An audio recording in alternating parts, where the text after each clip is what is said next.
بسم اللہ الرحمن الرحیم۔ بستی بطاح کے گرد و نواح میں ناصرہ بنت جبار پاگلوں کی طرح ہر کسی سے پوچھتی پھر رہی تھی، کیا تو نے میرے بیٹو کو دیکھا ہے؟ بعض لوگ اسے رحم کی نظروں سے دیکھتے تھے اور کچھ لوگ اس کے اس سوال پر غصے میں آ جاتے تھے۔ سب نے فیصلہ دے دیا تھا کہ یہ عورت اپنے خاوند اور دو جوان بیٹوں کی موت سے پاگل ہو گئی ہے، لیکن اس کے دونوں بیٹوں کی لاشیں نہیں ملی تھی۔ لاش صرف خاوند کی ملی تھی۔ کچھ لوگ ناصرہ کی اس جذباتی اور ذہنی کیفیت سے تنگ آ گئے تھے۔ تو بے غیرت ہے ناصرہ، ایک روز ایک آدمی نے اسے طنزیہ کہا۔ ہر کسی کا کوئی نہ کوئی مارا گیا یا ایسا زخمی ہوا ہے کہ ساری عمر کے لیے معذور ہو گیا ہے، لیکن کسی کا کوئی زندہ عزیز ان کے لیے یوں پاگل نہیں ہوا جیسے تو ہو رہی ہے۔ میں پاگل نہیں ہوئی، ناصرہ نے کہا، میں تم سے زیادہ ہوش میں ہوں۔ میرا خاوند اور میرے بیٹے ایک جھوٹے نبی کے جال میں آ کر مرے ہیں۔ اگر وہ سچے نبی پر جان قربان کرتے تو میں خوش ہوتی۔ کون ہے سچا نبی؟ قبیلہ قریش کا محمد صلی اللہ علیہ وسلم، ناصرہ نے جواب دیا۔ فتح ان کو ملتی ہے جن کے دلوں میں سچ ہوتا ہے۔ محمد صلی اللہ علیہ وسلم سچا نبی نہ ہوتا تو ہم اس طرح تباہ نہ ہوتے۔ ایک روز ناصرہ اپنے گھر کے دروازے میں بیٹھی تھی۔ اس کی آنکھیں خشک تھیں، جیسے اس کے آنسو ختم ہو چکے تھے۔ ناصرہ اس کے کانوں میں ایک آواز پڑی، وہ دیکھ تیرے بیٹے آ رہے ہیں۔ یہ ایک عورت کی آواز تھی جو دوڑی چلی آ رہی تھی۔ وہ ناصرہ کے پاس آ کر اسے اٹھانے لگی۔ وہ حیرت زدگی کے عالم میں یہ کہہ رہی تھی کہ تیرے دونوں بیٹے آ رہے ہیں، لیکن ناصرہ یوں گمسم بیٹھی رہ گئی جیسے یہ خواب کی آواز ہو۔ اتنے میں کئی آوازیں آنے لگیں، ہر آواز یہی تھی کہ ناصرہ کے بیٹے آ گئے ہیں۔ جب اس کے بیٹے اس کے سامنے آئے تو بھی اسے یقین نہ آیا۔ آخر اسے اس حقیقت کو تسلیم کرنا پڑا کہ اس کے بیٹے زندہ سلامت واپس آ گئے ہیں۔ میں نے اپنا ایک بیٹا مدینہ کے سچے نبی محمد صلی اللہ علیہ وسلم کے نام پر قربان کیا، ناصرہ نے اعلان کر دیا۔ اس وقت حضرت عمر رضی اللہ تعالیٰ عنہ خلیفہ تھے اور ناصرہ کے دونوں بیٹے ان کے حکم سے آزاد کیے گئے تھے۔ ناصرہ اپنے بیٹوں کو مرا ہوا سمجھ رہی تھی۔ میدان جنگ سے اسے اپنے بیٹوں کی لاشیں نہیں ملی تھیں۔ اس کے بیٹے زخمی ہو گئے تھے اور مجاہدین انہیں جنگی قیدی بنا کر اپنے ساتھ لے گئے تھے اور مدینہ کے ایک تاجر نے انہیں خرید لیا تھا۔ ناصرہ کے بیٹے ہی نہیں، کئی اور بیٹے اور باپ جنہیں غلام بنا لیا گیا تھا واپس آ گئے تھے۔ حیرت ناک بات یہ تھی کہ مسلمانوں نے ان لونڈیوں کو بھی آزاد کر کے واپس بھیج دیا تھا جو ابھی جوان تھیں، اور ان میں سے بعض اچھی شکل و صورت والی تھی اور چند ایک تو بڑے اچھے اور معزز خاندانوں کی تھی۔ ان کے آقا ان کے ساتھ شادی کر لیتے تو یہ اچھی بیویاں ثابت ہوتی، لیکن انہیں جس طرح لے جایا گیا تھا وہ اسی طرح واپس آ گئیں۔ فتنہ ارتداد کا خاتمہ ہو چکا تھا۔ بہت سے مرتدین اب سچے دل سے ہلکا بگوش اسلام ہو گئے تھے۔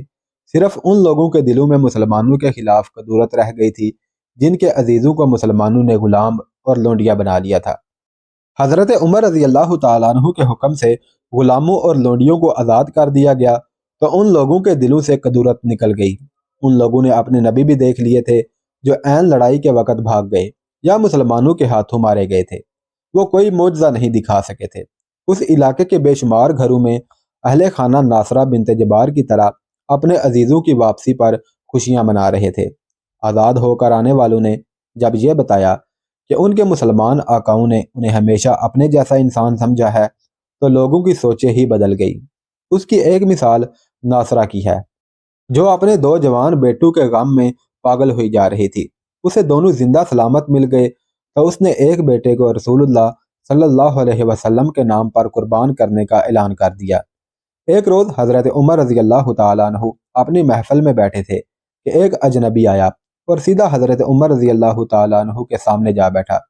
حضرت عمر رضی اللہ تعالیٰ عنہ کا دایاں ہاتھ اپنے دونوں ہاتھوں میں لے لیا۔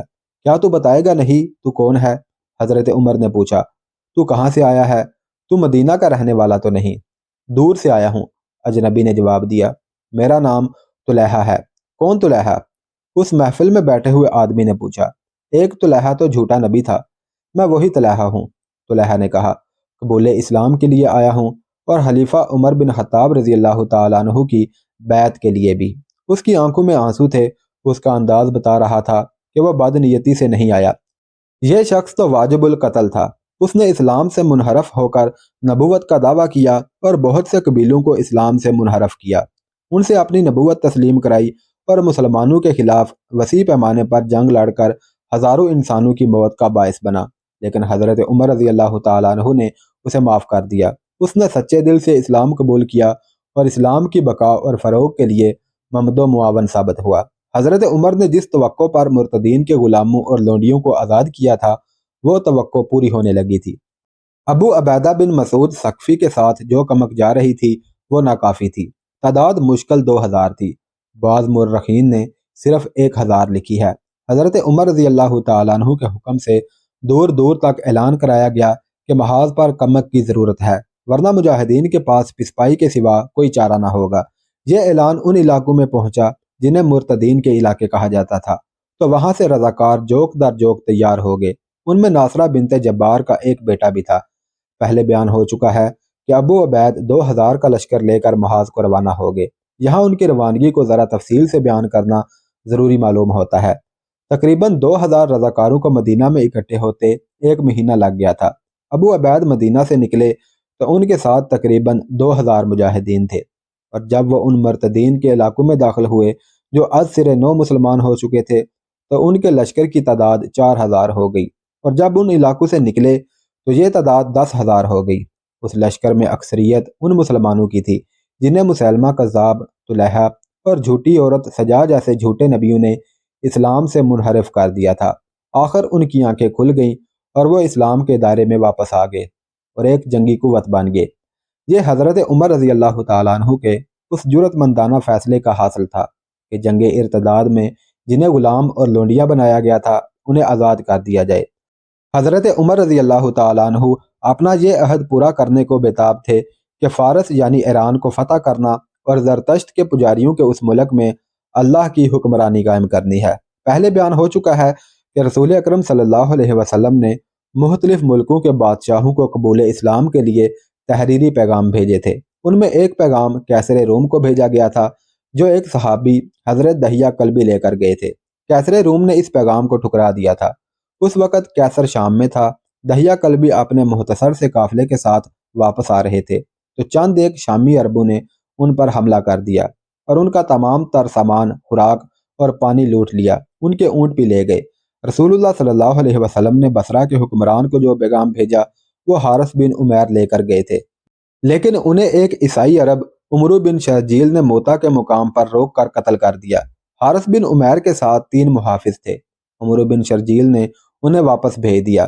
رسول اللہ صلی اللہ علیہ وسلم نے 3000 مجاہدین کے لشکر کو موتا کی طرف روانہ کیا۔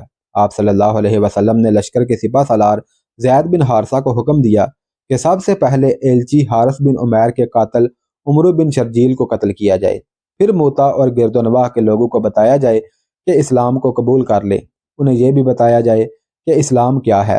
اس طرح موتا کے مقام پر بڑی خون ریز لڑائی ہوئی اور 3000 مجاہدین نے 1,00,000 کے لشکر کو شکست دے کر حارث بن عمیر کے قتل کا انتقام لے لیا۔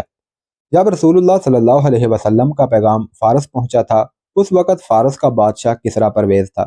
پرویز کا غرور اور تکبر مشہور تھا۔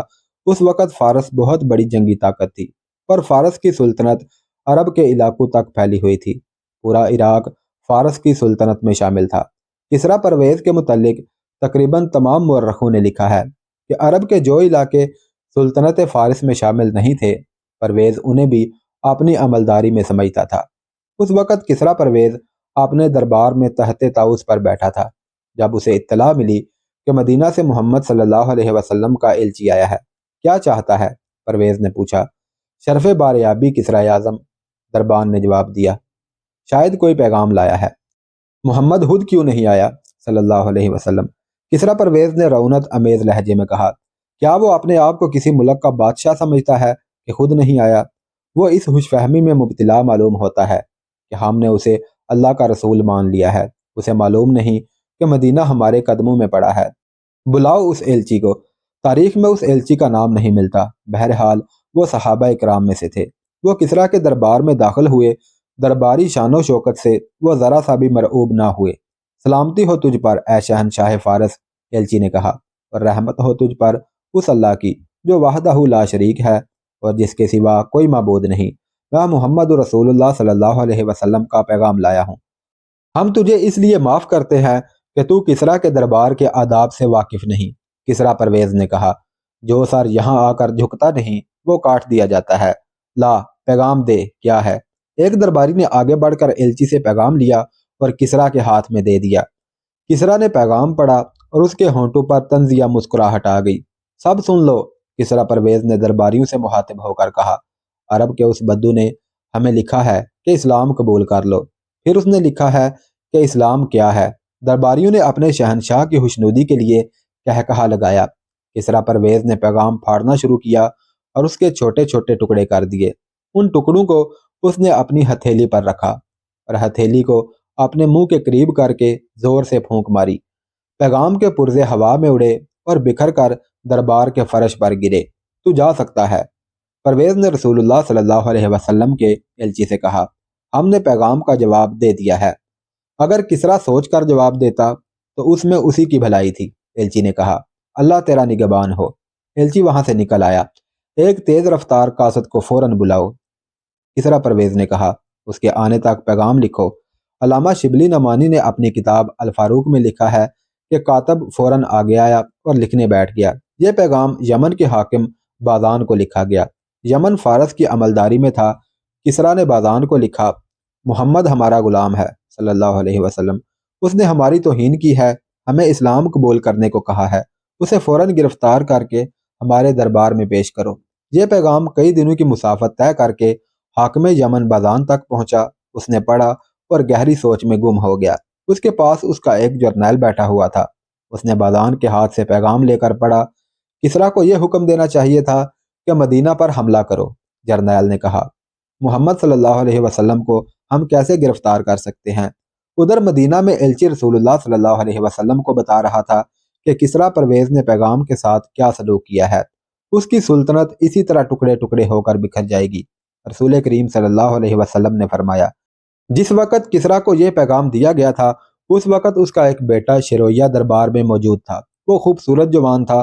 اس کی نظریں اس حسین اور نوجوان لڑکی پر بار بار جاتی اور کچھ دیر اس کے چہرے پر جمی رہتی تھی جو کسرا کے پہلو میں تحت طاؤس پر بیٹھی تھی۔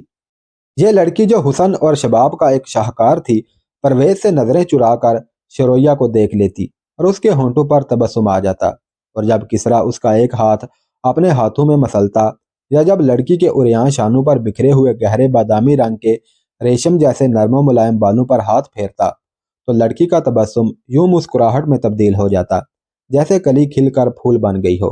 اس لڑکی کا نام ازدیبا تھا اور کسرا پرویز اسے پیار سے ازدی کہتا تھا۔ اسے دربار میں اپنے ساتھ تخت پر بٹھاتا اور درباریوں کے ساتھ باتیں کرتے کرتے ازدیبا کے ہاتھوں اور بالوں سے کھیلتا رہتا تھا۔ اس نے ایک عادت یہ بنا لی تھی کہ جب کسی کو سزائے موت سناتا تو ازدیبا کی کمر میں بازو ڈال کر اسے اپنے ساتھ لگا لیتا اور اس طرح مسکراتا جیسے اس نے ازدیبا کی فرمائش پوری کی ہو۔ ازدیبا یوں کھل کر مسکراتی تھی جیسے کسی کی موت کا فیصلہ سن کر اسے دلی خوشی ہوئی ہو۔ کوئی 1 مہینہ پہلے کا واقعہ ہے۔ پرویز کا بیٹا شرویہ ہرنوں کے شکار کے لیے گیا۔ اس کے ساتھ 20-22 آدمی تھے، جن میں سے کچھ اس کے محافظ تھے، ملازم تھے، 3-4 حشامدی حاکم اور ایک سالاری کے عہدے کا آدمی تھا۔ ایک جگہ 6-7 ہرن چر رہے تھے۔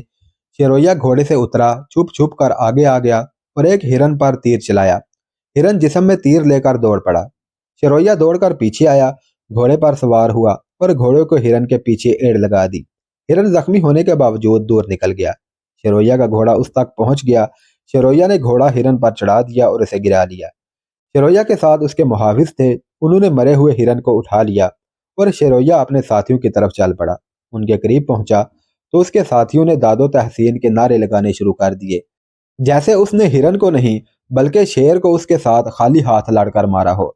شرویہ داد و تحسین کے حشامدی ہنگامے سے بے نیاز ایک اور نوجوان لڑکی پر نظریں جمائے ہوئے تھا جو وہاں ایک آدمی کے پاس کھڑی تھی اور اس آدمی کے پیچھے چھپنے کی کوشش کر رہی تھی۔ یہ آدمی کوئی اجنبی تھا، اس کے ساتھ 2 اور اجنبی تھے۔ ان تینوں نے آگے بڑھ کر اور جھک کر شرویہ کو سلام کیا۔ کون ہیں یہ؟ شرویہ نے اپنے افسروں سے پوچھا۔ ہم مسافر ہیں، ان اجنبیوں میں سے ایک نے کہا۔ بغداد جا رہے ہیں، ہم وہیں کے رہنے والے تاجر ہیں، ہم آپ ہی کی رعایا ہیں۔ ان میں سے ایک اور نے کہا۔ یہاں سے گزرے تو انہوں نے بتایا کہ شہزادہ شرویہ شکار کھیلنے آئے ہیں، آپ کو دیکھنے کی ایسی تمنا تھی کہ ہم رک گئے۔ سنا تھا شہزادہ شرویہ اتنا زیادہ خوبصورت ہے کہ جو ایک بار دیکھ لے وہ نظریں کسی اور طرف کر ہی نہیں سکتا۔ تیسرے اجنبی نے کہا، اور ہم نے لوگوں کو یہ کہتے بھی سنا ہے کہ سلطنت فارس کا شہنشاہ شیرویہ کو ہونا چاہیے۔ اور یہ لڑکی تم میں سے کس کی بیٹی ہے؟ شیرویہ نے پوچھا۔ تینوں تاجروں نے ایک دوسرے کی طرف دیکھا اور خسر پسر کی۔ شیرویہ کے ساتھ فارس کی فوج کا جو جرنیل آیا ہوا تھا اس نے شیرویہ کو ہلکا سا اشارہ کیا۔ شیرویہ جرنیل کے ساتھ ذرا پرے چلا گیا۔ یہ لڑکی ان میں سے کسی کی بیٹی نہیں، جرنیل نے شیرویہ کو بتایا۔ یہ سوتیلے باپ کے ظلم و ستم سے بھاگی ہوئی لڑکی ہے۔ ہم ان سے پوچھ چکے ہیں، اس لڑکی کا باپ مر گیا تو ماں نے دوسری شادی کر لی۔ لڑکی کو آپ دیکھیں، اتنی خوبصورت لڑکی آپ نے پہلے کبھی دیکھی ہے؟ سوتیلے باپ کی نیت اس لڑکی پر خراب ہو گئی۔ ماں اسے باپ سے بچاتی رہی۔ اتفاق سے ماں کو ان تاجروں کا پتہ چلا کہ بغداد میں ایک اعلیٰ حاکم ایک بہت ہی خوبصورت اور نوجوان بیوی کی تلاش میں ہے۔ ماں نے ان تاجروں کو جاننے والے 2-3 شرفاء کی یقین دہانی اور ضمانت پر لڑکی کچھ رقم کے عوض ان کے حوالے کر دی۔ اب یہ لڑکی کو بغداد لے کر جا رہے ہیں۔ ان سے پوچھو لڑکی کی کیا قیمت لیتے ہیں، شیرویہ نے کہا، اور انہیں ساتھ لے چلو، میں انہیں قیمت ادا کر دوں گا۔ تاجروں نے اتنی زیادہ قیمت بتائی جو شیرویہ جیسا شہزادہ بھی سن کر حیران ہو گیا۔ میں چاہوں تو لڑکی کو بلا قیمت رکھ سکتا ہوں، شیرویہ نے کہا، اور تم بغداد کبھی بھی نہیں پہنچ سکو گے۔ ہونے والے کسریٰ سے ہمیں ایسی بے انصافی کی توقع نہیں تھی، ایک تاجر نے کہا۔ عشق انصاف اور بے انصافی میں تمیز نہیں کیا کرتا، شیرویہ نے کہا۔ مجھے اس لڑکی سے عشق ہو گیا ہے۔ ہم نے اس لڑکی کی جو قیمت ادا کی ہے وہ تو ہمیں ملنی چاہیے، تاجروں میں سے ایک نے کہا۔ لڑکی یہ گفتگو سن رہی تھی، وہ دوڑ کر شیرویہ کے پاس آ گئی۔ میں ان لوگوں کے ساتھ نہیں جاؤں گی، لڑکی نے شیرویہ کے آگے دوزانو ہو کر اور اس کے دونوں ہاتھ اپنے ہاتھوں میں لے کر روتے ہوئے کہا، یہ لوگ مجھے رقاصہ بنا کر دولت کمائیں گے اور میری عصمت کے ساتھ کھیلیں گے۔ میں ان کی ملکیت نہیں، میں کسریٰ کے شہزادے سے انصاف اور تحفظ چاہتی ہوں۔ کیا شہزادہ مجھے اپنی پناہ میں نہیں لے سکتا؟ کیوں نہیں؟ شیرویہ نے کہا، میں نے تمہیں اپنے دل میں پناہ دے دی ہے۔ شیرویہ نے لڑکی کو بازوؤں سے پکڑ کر اٹھایا اور اپنے بازوؤں کے گھیرے میں لے کر اپنے ساتھ چپکا لیا۔ تم تینوں، شیرویہ نے لڑکی کو اپنے سامنے سے ہٹا کر کہا، اپنے گھوڑوں پر سوار ہو جاؤ اور اپنی منزل کی راہ لو۔ حکم عدولی کی سزا جانتے ہو کیا ہے؟ تینوں تاجر اپنے گھوڑوں پر سوار ہوئے اور چل پڑے۔ رات کا پہلا پہر تھا۔ وہی جرنیل اور وہی اعلیٰ حاکم جو شیرویہ کے ساتھ شکار پر گئے تھے کسریٰ پرویز کے پاس بیٹھے اس کی مدح سرائی کر رہے تھے۔ آج ہمارا شہزادہ شیرویہ شکار کھیلنے گیا تھا، پرویز نے کہا، اور سنا ہے تم سب اس کے ساتھ تھے۔ ہاں کسریٰ اعظم، جرنیل نے کہا، شہزادہ جوان ہے، ہم اسے اکیلا نہیں چھوڑ سکتے۔ کیا شکار کیا؟ ایک ہرن، کسریٰ اعظم، ایک حاکم نے جواب دیا۔ ہم آپ کے ساتھ شہزادے کے شکار ہی کی بات کرنا چاہتے ہیں، جرنیل نے کہا۔ شہزادہ شیرویہ ایک نوجوان لڑکی کو اپنے ساتھ لایا ہے۔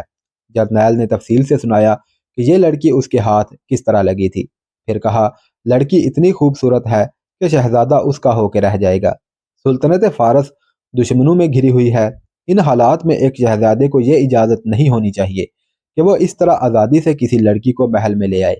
کیا تم سب نے اسے روکا نہیں تھا؟ بہت روکا تھا کسریٰ اعظم، جرنیل نے کہا، لیکن ہم اسے حکم نہیں دے سکتے تھے، اس پر جبر نہیں کر سکتے تھے۔ ہم جانتے ہیں کہ ایک شہزادے کی یہ حرکت کسریٰ جیسی عظیم شخصیت کے لیے ناقابل برداشت ہوگی، لیکن ہم آپ کا نمک کھاتے ہیں۔ ہمارے جان و مال عظیم سلطنت فارس کے وقار اور توسیع کے لیے وقف ہیں۔ جرنیل ابھی بول رہا تھا کہ ایک اعلیٰ حکام نے پرویز کو اس کے بیٹے شیرویہ کے خلاف بھڑکانا شروع کر دیا۔ یہی وہ جرنیل تھا اور یہی وہ اعلیٰ حاکم تھے جو شکار پر شیرویہ کے ساتھ تھے، اور انہوں نے ان 3 تاجروں سے یہ لڑکی چھیننے میں شیرویہ کی حوصلہ افزائی کی اور تاجروں کو بھگا دیا تھا۔ اور جب وہ لڑکی کو ساتھ لیے شکار سے واپس آ رہے تھے تو راستے میں انہوں نے شیرویہ کی ایسی مدح سرائی کی تھی کہ اسے فارس کا بادشاہ بنا دیا تھا۔ تحت طاؤس پر شیرویہ ہی اچھا لگتا ہے، اور شہزادے کے ساتھ یہ ملکہ زردشت کی قسم ایک خوبصورت جوڑ۔ رعایا شہزادہ شیرویہ کو دیکھتی ہے تو سر تعظیم اور عقیدت سے جھک جاتے ہیں۔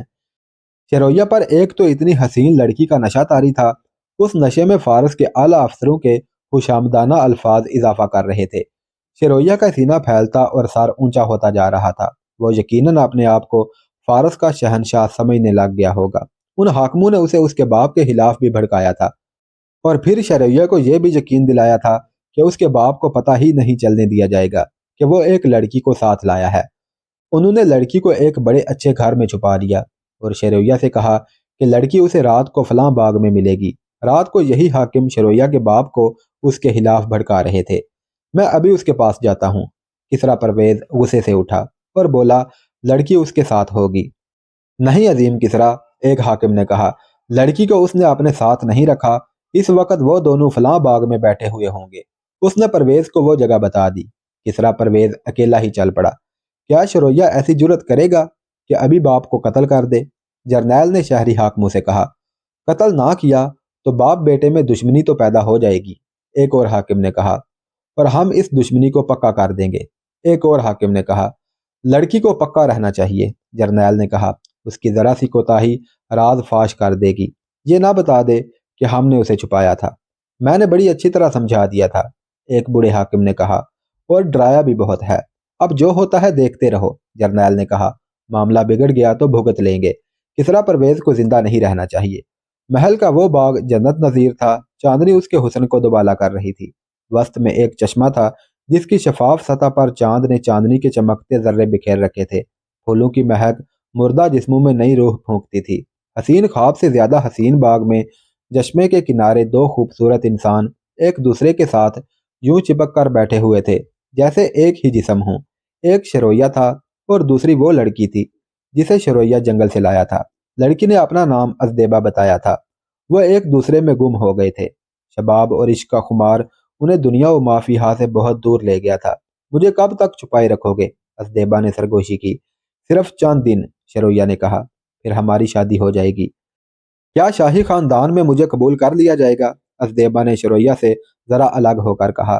میں رعایا سے ہوں، میرا کوئی وارث بھی نہیں۔ ایک آدمی کو تمہارا باپ بنایا جائے گا، شرویہ نے کہا۔ اسے عراق یا شام کے کسی قبیلے کا سردار ظاہر کیا جائے گا۔ شکار پر جو افسر میرے ساتھ تھے وہ ایسا انتظام کریں گے کہ تم اس کے ساتھ محل میں آؤ گی۔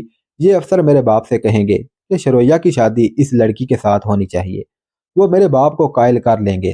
وہ میرے باپ کو بتائیں گے کہ لڑکی کا باپ بہت امیر اور وسیع اثر و رسوخ والا آدمی ہے اور اپنے علاقے میں وہ سلطنت فارس کا ایک مضبوط ستون ہے۔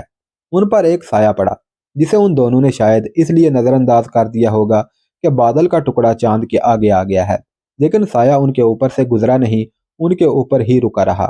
کسریٰ پرویز کی سلطنت کے ستون بہت مضبوط ہیں شہزادے، سائے میں سے آواز آئی۔ شرویہ اور ازدیبا نے چونک کر پیچھے دیکھا۔ کسریٰ پرویز ان کے سر پر کھڑا تھا۔ اس نے ازدیبا کو بازو سے پکڑ کر اٹھایا۔ شرویہ اپنے باپ اور ازدیبا کے درمیان آ گیا۔ میرے ساتھ بات کریں، شرویہ نے کہا، اسے میں لایا ہوں، یہ مجھے نہیں لائی۔ پرویز نے ایک آدھ قدم پیچھے ہٹ کر شرویہ کے منہ پر زور سے تھپڑ مارا۔ کیا تو نے کبھی کسی کو کسریٰ کے راستے میں آتے دیکھا ہے؟ کسریٰ پرویز نے کہا، احمق شہزادے، کیا میں اسی عمر میں تجھے اس طرح ایک لڑکی میں گم ہوتے برداشت کر لوں کہ تجھے دنیا کا ہوش ہی نہ رہے؟ چلا جا یہاں سے، آج سے تو محل سے باہر نہ نکلے۔ پرویز لڑکی کو ساتھ لے کر چلا گیا اور شرویہ وہیں کھڑا وہ گال ملتا رہ گیا جس پر اس کے باپ کا تھپڑ پڑا تھا۔ کچھ دیر بعد لڑکی کسریٰ پرویز کے سونے کے کمرے میں اس کے ساتھ بے تکلفی سے باتیں کر رہی تھی۔ کیا تم میرے اس بیٹے کو چاہتی ہو؟ پرویز نے پوچھا۔ اگر میں نے آپ کے بیٹے کے خلاف کوئی بات کہہ دی تو آپ ناراض ہو جائیں گے، ازدیبا نے کہا۔ اگر میں تم سے ناراض ہوتا تو میں تمہیں اس پلنگ پر نہ بٹھاتا، پرویز نے کہا۔ جو کہنا ہے وہ کہہ دو۔ آپ کا یہ بیٹا احمق ہے، ازدیبا نے کہا، اسی عمر میں عیاشی میں پڑ گیا ہے، مجھے زبردستی میرے باپ سے چھین لایا ہے۔ اس کے ساتھ آپ کی عمر کے 3-4 آدمی تھے، ان سب نے اسے بہت روکا، لیکن اس نے سب کو ڈانٹ کر کہا میں کسریٰ کا بیٹا ہوں، رعایا کی ہر لڑکی میری ملکیت ہے۔ اس نے یہ بھی کہا تھا کہ جس نے مجھے روکا وہ میرے ہاتھوں قتل ہو جائے گا۔ تم نے ٹھیک کہا ہے لڑکی، کسریٰ پرویز نے کہا، ہمارا یہ شہزادہ احمق ہے۔ کیا تم ہمارے پاس رہنا پسند کرو گی یا اپنے ماں باپ کے پاس جانا چاہو گی؟ کیا فارس کے شہنشاہ مجھے اپنے پاس رکھنے کی قابل سمجھتے ہیں؟ ازدیبا نے التجا کے لہجے میں کہا۔ تم جیسے پھول کو کون اپنے سینے سے لگا کر نہیں رکھنا چاہے گا؟ پرویز نے اسے اپنے قریب کرتے ہوئے کہا۔ شہنشاہ کا دل اتنا کشادہ اور مشفق ہے تو میری خوش نصیبی ہے، ازدیبا نے کہا۔ پھر کچھ سوچ کر بولی، لیکن مجھے شہزادے سے خوف آتا ہے، وہ مجھے قتل کرا دے گا۔ ہم نے اسے محل میں نظر بند کر دیا ہے، کسریٰ پرویز نے کہا۔